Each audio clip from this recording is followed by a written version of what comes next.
tão animado com vocês que já... Interessante que o que eu quero trazer hoje é uma experiência aonde o povo de Israel, o povo escolhido de Deus, aqueles para qual Jesus veio, entregam Jesus a ser crucificado e libertam Barrabás, um preso, um homem condenado à morte. E quando o governador apresenta Jesus e Barrabás, o povo então diz: crucificam. Além de libertar Barrabás, que era um costume, uma vez por ano, nas festas, eu acredito que é de tabernáculos, além de soltar Barrabás, eles mandam crucificar Jesus. Não foi uma decisão dos romanos, foi uma decisão dos próprios judeus, para que pudessem crucificá-lo. Eu vou repetir, mas Jesus inicia a sua jornada da cruz, já naquele momento, salvando um homem, um pecador, um homem homicida, assaltante, um homem que aguardava a sentença da crucificação. Jesus então mostra a sua missão de salvar o homem, a humanidade. Jesus pregou o evangelho do reino e nem todos aceitaram os seus ensinamentos. Eu vim para os meus, mas os meus não receberam, ele diz.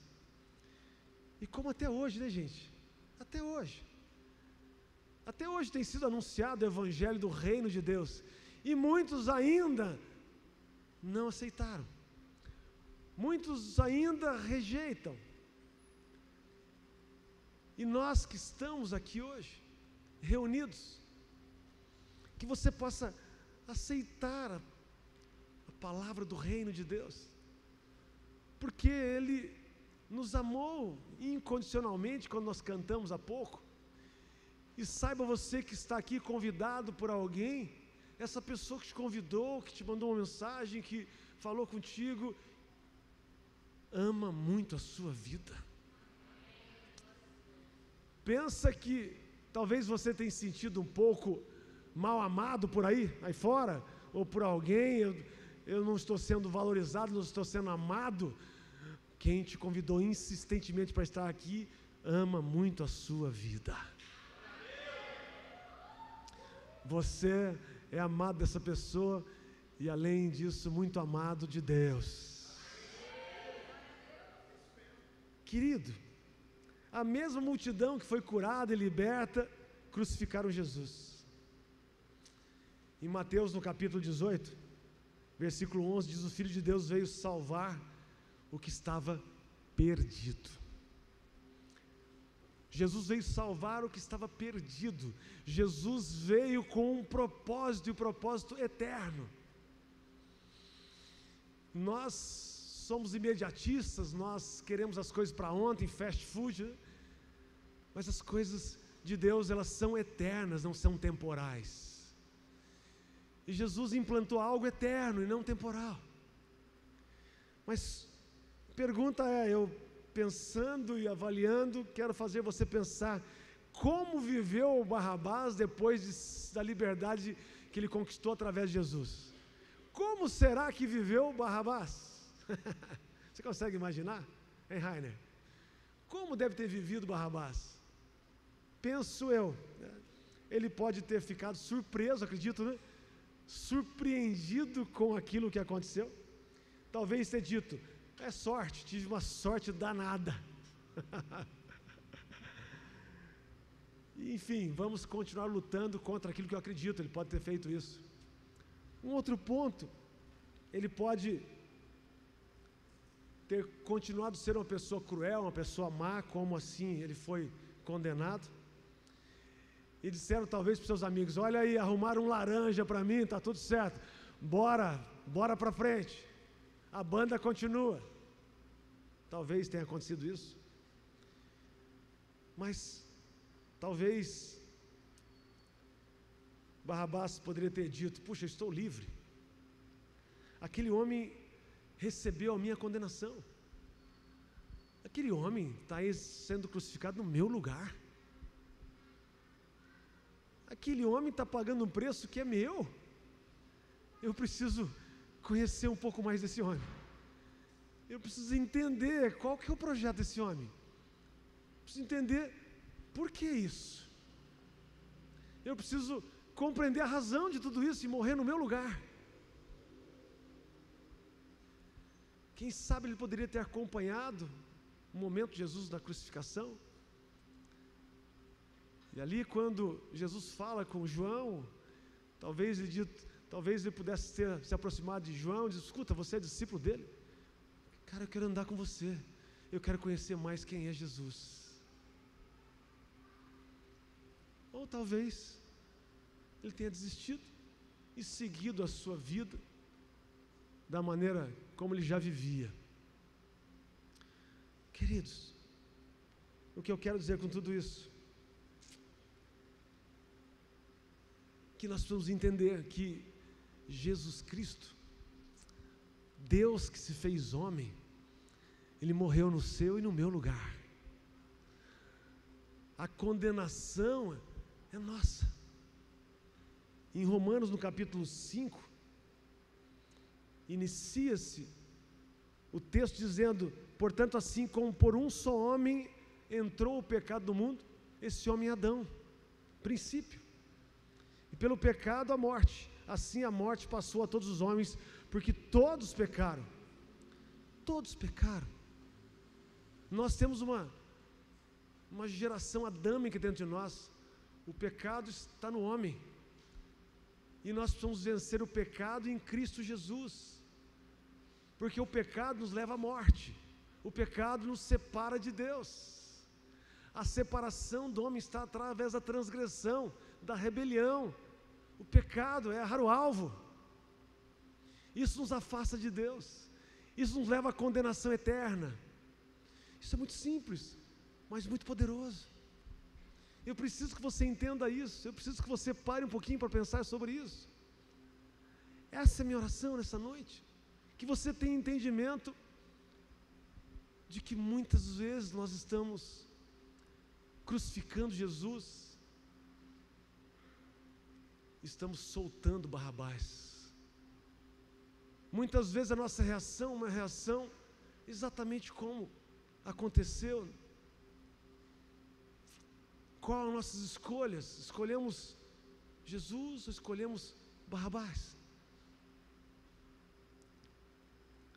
O versículo 19, mesmo no capítulo 5 de Romanos, diz: porque como pela desobediência de um só homem, a desobediência do primeiro homem que Deus criou, querido Adão, na genealogia, se nós voltarmos, nós vamos voltar em Adão. E Adão pecou, e ele tinha autoridade como homem na terra, e ele pecou, e o pecado nos alcançou. E o texto diz, o apóstolo Paulo dizendo: porque assim como a morte passou a todos os homens, porque todos pecaram, pela desobediência de um só homem todos se tornaram pecadores, assim também por meio da obediência de um só, muitos se tornaram justos. Primeiro Adão, segundo Adão, Jesus. Essa é uma verdade absoluta, querido. É isso que nós temos que ter consciência. Nós precisamos viver em novidade de vida e não novidade de morte. Nós precisamos viver em novidade, viver algo novo em Cristo e não viver em novidade de morte. Quantas vezes vivemos a morte através dos nossos comportamentos? Traz morte espiritual. Eu quero despertar você a viver hoje em vida e vida abundante. Há um ditado popular que diz que todos os caminhos nos levam a Deus. Falso ou verdade? Falso ou verdadeiro? Todos os caminhos levam a Deus? Claro que não, gente. João capítulo 14, versículo 6, um texto que está escrito em todos os lugares aí, Jesus dizendo aos seus discípulos: eu sou o caminho, Eu sou a verdade. Eu sou a vida. 3 atributos poderosos diante de nós, dado através de Jesus. Eu sou o caminho. Quando ele diz, eu sou o caminho, ele está dizendo, eu sou a direção. Eu sou o processo que vai levar você ao objetivo final. Eu sou o caminho que te leva à eternidade. A direção está no caminho, o caminho é Jesus. Tem alguém aí? Uou! Eu sou o caminho, eu sou a verdade. A verdade é você aceitar a realidade, você se ligar à sinceridade, você não abrir mão do que é certo, do que é verdadeiro. Nós costumamos ver que muitas vezes a mentira falada várias vezes passa a ser verdade. Você imagina se você falar a verdade então? As pessoas dizem, os políticos mentem muito, alguns, né? Não estou generalizando, alguns políticos mentem e repetem a mentira várias vezes, passa a ser verdade. Esse é o que dizem por aí. Agora imagine se eu e você disser a verdade, a verdade, a verdade, a verdade. Nada supera a verdade. Oséias capítulo 4, versículo 6, e o povo está sendo destruído por falta de conhecimento. Conhecimento o quê? Da verdade. A verdade liberta. A verdade.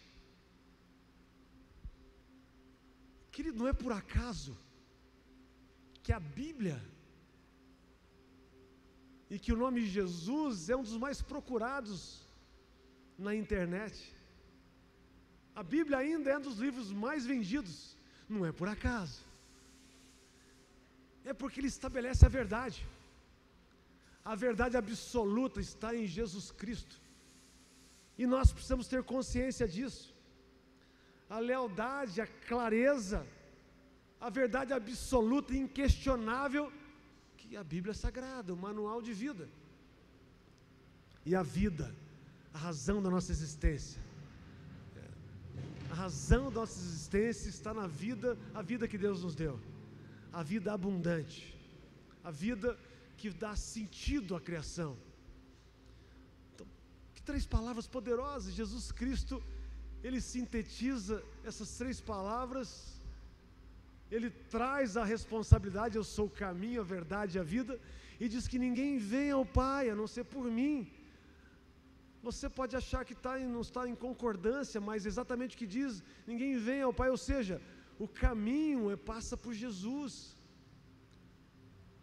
E se você vê 1 Timóteo no capítulo 2, versículo 5, diz que há uma expectativa de Deus, o desejo de Deus é que todos os homens se salvem e cheguem ao pleno conhecimento da verdade. O desejo de Deus é que todos os homens se salvem. A salvação está em Cristo Jesus, a morte para a vida. E ele diz, além disso, que todos tenham pleno conhecimento da verdade. A palavra de Deus é a verdade absoluta. Diante de tantas incertezas, de tantas mentiras, hoje é fake news, quantas e quantas coisas temos ouvido, o que é verdade e o que não é verdade. Você precisa e eu pautarmos na verdade que é a palavra de Deus. Ela é inquestionável. Ai daquele que pôr ou tirar uma vírgula. Por quê? Porque a palavra é completa, não precisa acrescentar nada. A verdade absoluta, não tenha dúvida que Jesus é o caminho, a verdade e a vida. Você pode abaixar sua fronte, seus olhos. Eu quero orar com você, querido. Eu disse que ia ser bem breve, mas eu quero orar com você. Feche seus olhos, olhe para dentro de você, faça uma retrospecção do quanto você conhece o caminho, a verdade e a vida. O que significa para você caminho, verdade, vida? O que significa para você viver diante de um homem que é Deus, vem sobre a terra, estabelece um reino, é condenado à morte sem dever nada, mas ele decide estar naquela cruz por amor a cada um de nós. Da mesma forma que eu não estava no Éden quando Adão pecou, eu também não estava na cruz quando Jesus morreu. Porque talvez a gente pense assim, mas, ora, eu não tenho nada a ver com Adão. Você está enganado, querido. Nós somos geração de Adão e Eva, os primeiros seres viventes na terra. Eu não dei autorização para ele transgredir, se voltar contra Deus e condenar a humanidade. Mas eu também não fui àquela cruz morrer no lugar que era de Barrabás e não de Jesus. Pense nisso. O quanto você entende que a sua vida ela passa não simplesmente pelos talvez 100 anos que você vai viver na terra. Não, nós somos um ser eterno. Nós somos um ser eterno, querido. Quero que você pense nisso. Você não é um animal irracional, não. Você tem alma, você tem espírito. E a Bíblia diz que todo joelho se dobrará diante de Deus e será aberto o livro da vida. Ora, querido, e tudo depende das suas escolhas de hoje. Tudo depende das suas escolhas feitas a cada dia, inclusive hoje, nesse dia. As suas escolhas hoje podem também definir a sua eternidade. As suas escolhas hoje podem definir aonde você passará a sua eternidade.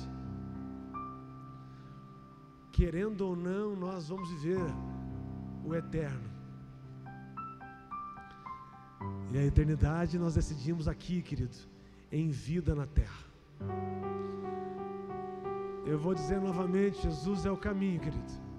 Talvez você tenha trilhado tantos caminhos. Eu não sei que caminhos você tem trilhado, mas o caminho, a direção certa é Jesus Cristo. Tenho certeza disso.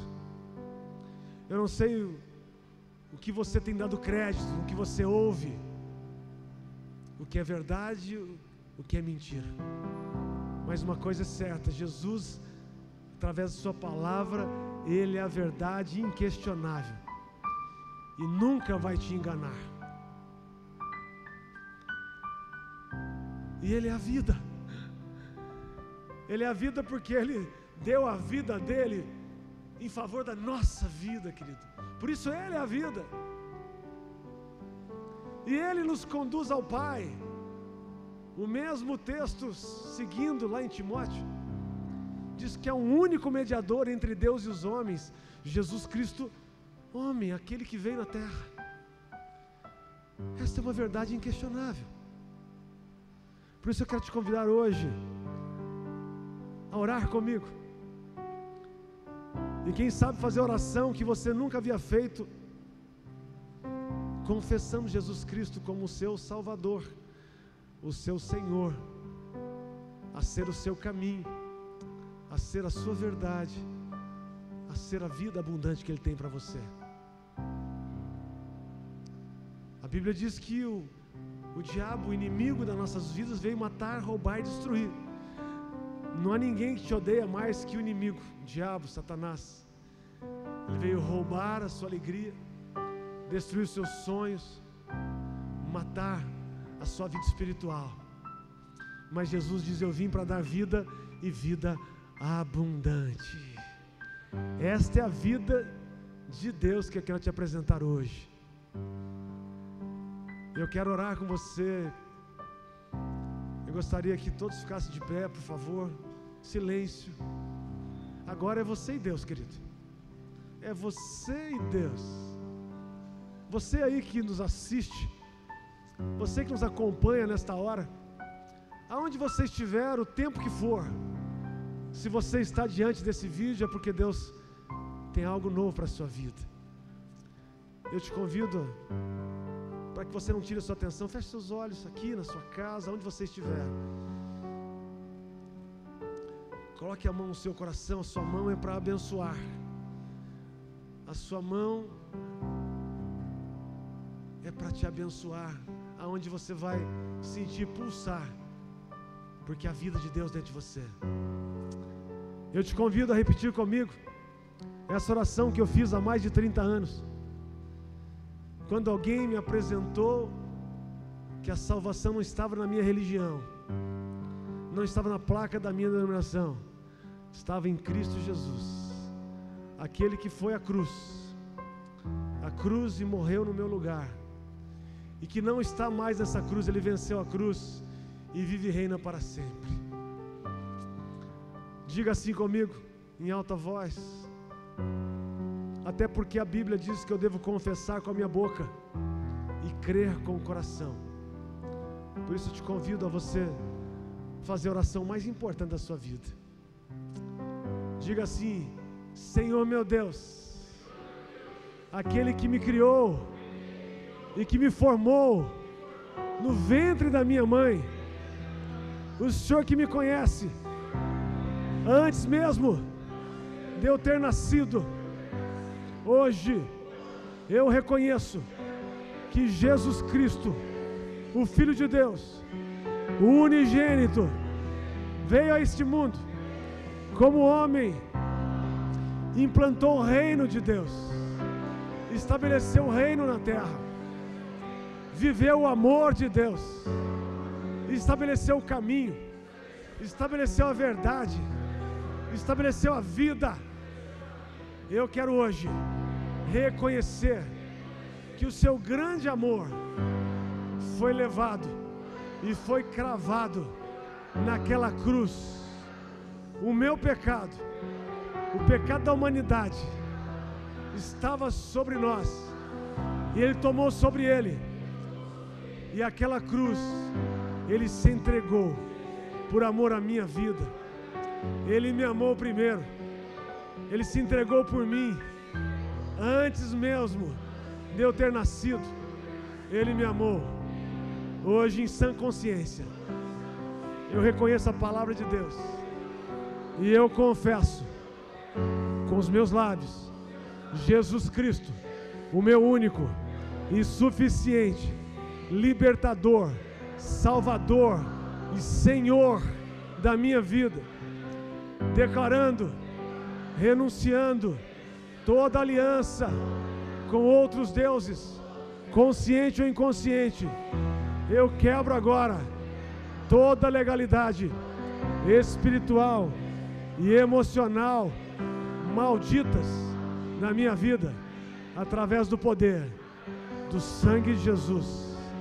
Eu declaro a minha vida nas mãos de Jesus, hoje e sempre. Amém.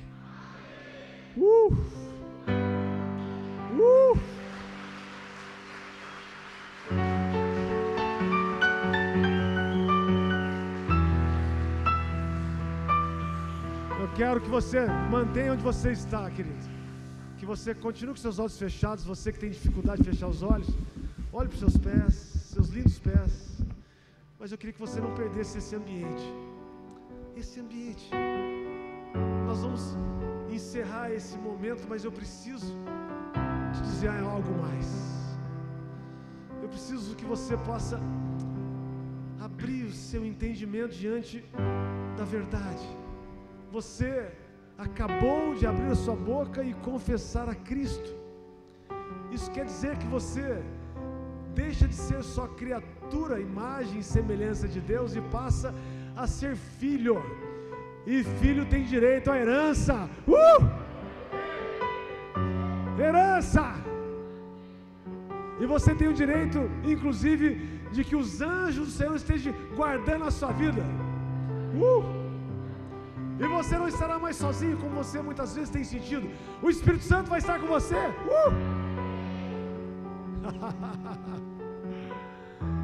Eu quero convidar você que nunca havia feito uma oração como essa. O que nós estamos fazendo está aqui. Na verdade, você confessou a Cristo como seu Senhor e Salvador, independente da sua religião. Jesus é a salvação. Quero te convidar, porque as coisas de Deus nós fazemos pela fé. Eu preciso que você dê um passo de fé e venha aqui até a frente, que eu quero orar com você. A gente vai ficar manter a distância aqui sem problema. Mas você que nunca havia declarado Jesus Cristo na sua vida e você diz hoje, vem à frente. Nós vamos cantar uma canção e eu vou esperar você aqui. Não resista à glória de Deus. Não tenha vergonha. Muitos aqui já confessaram Jesus, mas se você ainda não confessou, aproveite essa oportunidade, querido. Eu quero orar pela sua vida. Pessoal da igreja, fique em paz, está tudo certo. Se vier alguém, vem alguém acompanhando, por favor.